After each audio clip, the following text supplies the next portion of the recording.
სახალხო დამცველი ბათუმშია უჩან ანუაშვილი მთავრობის თავმჯდომარეს და მუსლიმ მრევლს შეხვდა. შეხვედრები დახურულ ფორმატში წარიმართა.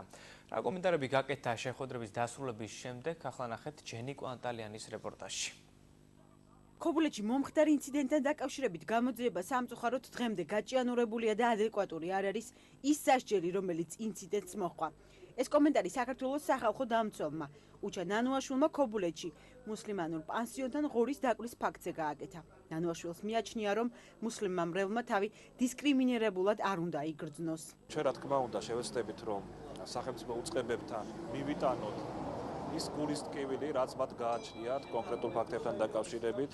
რა თქმა უნდა ჩვენ გავაცანით ასევე ჩვენი მუშაობა, რომ ჩვენ ვითხოვთ და გვაქვს ჩართული ვართ ასევე იმ პროცესში, რომ მოხდეს გამოძიება კონკრეტული ინციდენტების. რა თქმა უნდა მნიშვნელოვანი არის, რომ დიალოგი არსებობდეს და სახელმწიფომ მაქსიმალურად ეცადოს ყველა იმ შემთხვევებში, როდესაც გარანტირებული არის აღმსარებლობის თავისუფლება, ყველა ადამიანს მიეცეს მისი რეალიზაციის შესაძლებლობა. თავის მხრივ მუსლიმი მრევლი ქობულეთში ლერმონტოვის ქუჩაზე პანსიონის გახსნას კიდევ ერთხელ ითხოვს და აცხადებს, რომ სასწავლებლის ადგილმონაცვლეობის საკითხი არ განიხილება.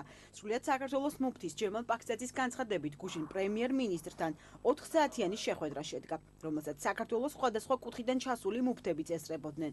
მხარეები მოლაპარაკების დეტალებზე საუბრისგან თავს იკავებენ.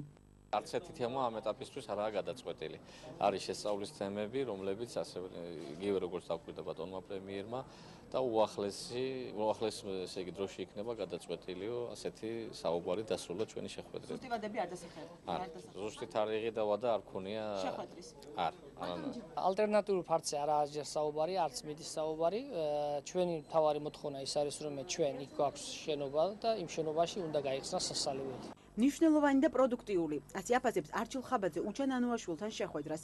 რეგიონის მთავრობის თავმჯდომარის ინფორმაციით მხარეებისთვის მისაღები გადაწყვეტილება უმოკლეს ვადაში იქნება მიღებული. გადაწყვეტილება მიღებული ამ შეხვედრაზე არ იყო მოსაზრებების გაზიარება, იყო ჩვენი პოზიცია მთავრობის ამ შემთხვევაში. მე გავაცანე ბატონო ჩას ამ ეტაპზე არსებული სიტუაცია, ჩვენი მოსაზრებები, მოლაპარაკებების და შეხვედრების მიხედვით თუ რა შედეგად თუ რა გვაქვს ამ შემთხვევაში პოზიციები და ვფიქრობ, რომ ისე წარიმართება, როგორც ორივე მხარისთვის მთავრობა, თქვა მუსლიმური თემი და მოსახლეობა, მეზობლებიც არის, სამი მხარისთვის იყოს მისაღები და მოხდეს კონსენსუსი. ხაბაძისა და ანუაშვილის შეხვედრაზე საუბარი შეეხო მეჩეთის საკითხსაც. ჯერჯერობით კვლავ უცნობია, აშენდება ახალი მეჩეთი თუ უკვე არსებულის გაფართოება მოხდება.